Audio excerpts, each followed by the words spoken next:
তখন ভোর ৫টা। শহরের রাস্তাগুলো তখনও পুরোপুরি জেগে ওঠেনি। কুয়াশার মধ্যে ধীরে ধীরে হাঁটছিল ১৬ বছরের একটি ছেলে। তার নাম টমাস। কাঁধে একটি পুরনো ব্যাগ, পকেটে মাত্র ২ টাকা, আর চোখে ছিল হাজারো স্বপ্ন।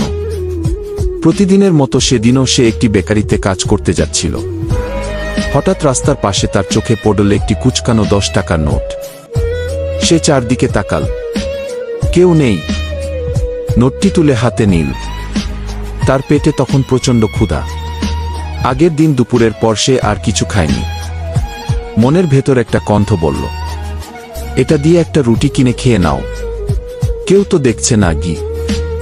কিন্তু আরেকটা কণ্ঠ বলল, এটা যদি কারো শেষ সম্বল হয়। সে প্রায় ১০ মিনিট রাস্তার পাশে দাঁড়িয়ে রইল। হয়তো কেউ ফিরে আসবে। হঠাৎ হাঁপাতে হাঁপাতে এক বৃদ্ধ দৌড়ে এলেন। তিনি মাটির দিকে তাকিয়ে কিছু খুঁজছিলেন। টমাস এগিয়ে গিয়ে বলল, চাচা, আপনি কি কিছু হারিয়েছেন? বৃদ্ধ কাঁপা গলায় বললেন, বাবা, আমার কাছে শুধু ১০ টাকা ছিল। ওষুধ কিনতে যাচ্ছিলাম, কোথায় পড়ে গেছে জানি না গি। এক মুহূর্ত দেরি না করে টমাস নোটটি তার হাতে তুলে দিল। বৃদ্ধের চোখ ভিজে উঠল। তিনি বললেন, বাবা, আমি তোমাকে কিছু দিতে পারবো না, কিন্তু আল্লাহ যেন তোমার জীবনে এমন দরজা খুলে দেন যা কেউ বন্ধ করতে না পারে গি। টমাস শুধু হাসল। সে জানত না, এই ছোট্ট ঘটনাটি একদিন তার জীবন বদলে দেবে। বেকারিতে পৌঁছাতেই মালিক রেগে আগুন। আজ এত দেরি কেন? টমাস সব খুলে বলল, কিন্তু মালিক শুনলেন না। সবার সামনে তাকে চাকরি থেকে বের করে দিলেন। এক মুহূর্তে তার একমাত্র আয়ের পথ বন্ধ হয়ে গেল। পকেটে মাত্র ২ টাকা, বাড়িতে অসুস্থ মা, চোখের সামনে শুধু অন্ধকার। সেদিন সন্ধ্যায় বাড়ি ফিরে মা জিজ্ঞেস করলেন, আজ এত চুপচাপ কেন? টমাস মিথ্যা বলল, কিছু না মা, আজ একটু ক্লান্ত। সে মাকে বলতে পারল না যে চাকরিটাই চলে গেছে, কারণ সে জানত এই খবর শুনলে মা আরো ভেঙে পড়বেন। পরদিন সকাল, শহরের প্রতিটি দোকানে কাজ খুঁজল। কেউ বলল, লোক লাগবে না গি। কেউ বলল, অভিজ্ঞতা আছে। কেউ তার কথাই শুনল না। সারাদিন ঘুরে সন্ধ্যা হয়ে গেল। পেটে এক ফোঁটা খাবার নেই। ক্লান্ত হয়ে একটি পার্কের বেঞ্চে বসে পড়ল। ঠিক তখনই সেই বৃদ্ধ আবার তার সামনে এসে দাঁড়ালেন। টমাস অবাক। চাচা, আপনি এখানে? বৃদ্ধ মৃদু হেসে বললেন, আমি তোমাকে খুঁজছিলাম গি। টমাস অবাক হয়ে জিজ্ঞেস করল, আমাকে কেন? বৃদ্ধ বললেন, কারণ আজকাল ১০ টাকার জন্য মানুষ প্রতারণা করে, কিন্তু তুমি করনি গিয়ে। এরপর তিনি পকেট থেকে একটি পুরনো ভিজিটিং কার্ড বের করে টমাসের হাতে দিলেন। কার্ডে লেখা, রহমান গ্রুপ অব ইন্ডাস্ট্রিজ। বৃদ্ধ বললেন, আগামীকাল সকাল ১০টায় এই ঠিকানায় দেখা করো গি। টমাস কিছু বুঝে ওঠার আগেই বৃদ্ধ চলে গেলেন। সে ভাবল, একজন সাধারণ বৃদ্ধের কাছে এত বড় কোম্পানির কার্ড এল কোথা থেকে? সারা রাত তার চোখে ঘুম এল না।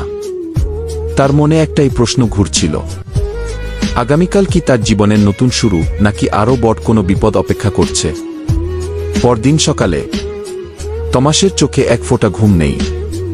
সারা রাত সে শুধু ভাবছিল, একজন সাধারণ বৃদ্ধের কাছে এত বড় কোম্পানির কার্ড এল কোথা থেকে।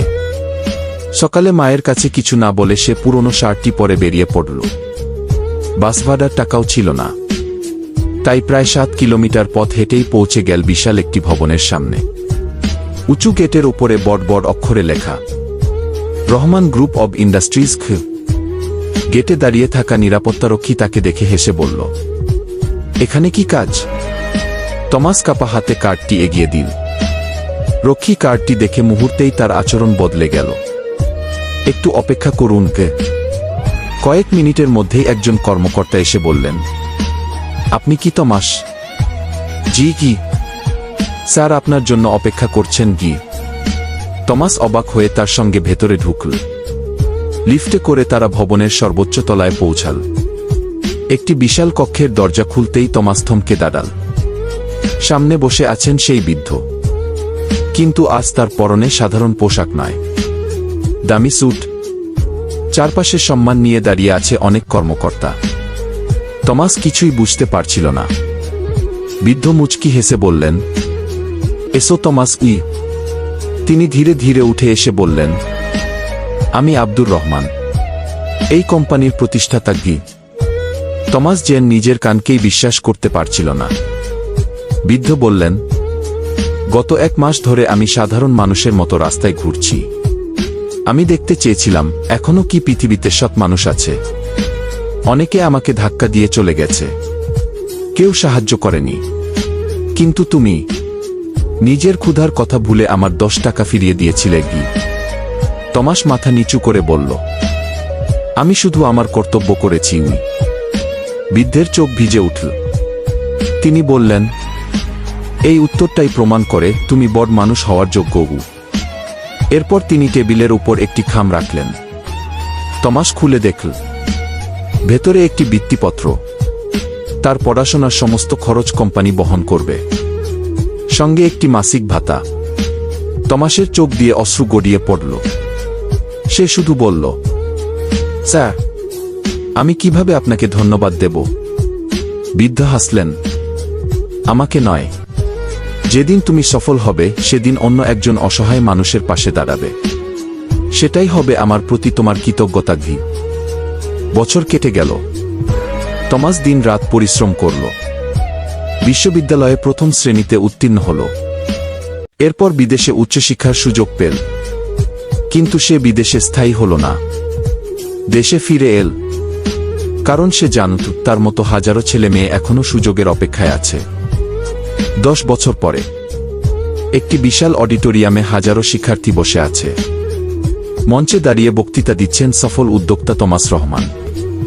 তিনি বললেন, আজ থেকে 10 বছর আগে আমার পকেটে ছিল মাত্র 2 টাকা, আর আমার জীবন বদলে দিয়েছিল একটি 10 টাকার নোট।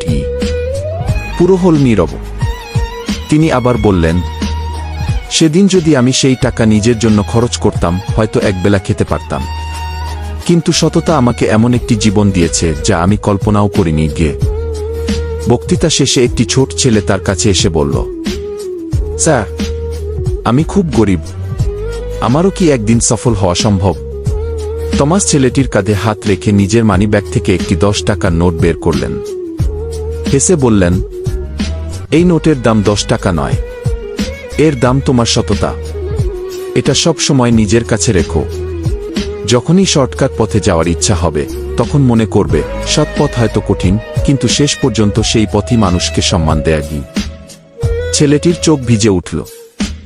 কয়েক বছর পরে টমাস 10 টাকার স্বপ্ন নামে একটি ফাউন্ডেশন প্রতিষ্ঠা করলেন, যেখানে দরিদ্র কিন্তু মেধাবী শিক্ষার্থীদের বিনা খরচে পড়াশোনার সুযোগ দেওয়া হতো।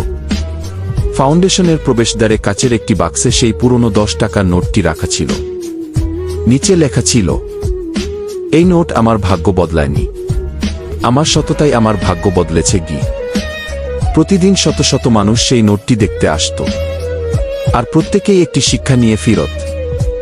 জীবনে বড় হতে বড় টাকা লাগে না, বড় লাগে একটি সৎ সিদ্ধান্ত। কারণ অনেক সময় জীবনের সবচেয়ে বড় অলৌকিক ঘটনা শুরু হয় মাত্র 10 টাকার একটি নোট থেকে।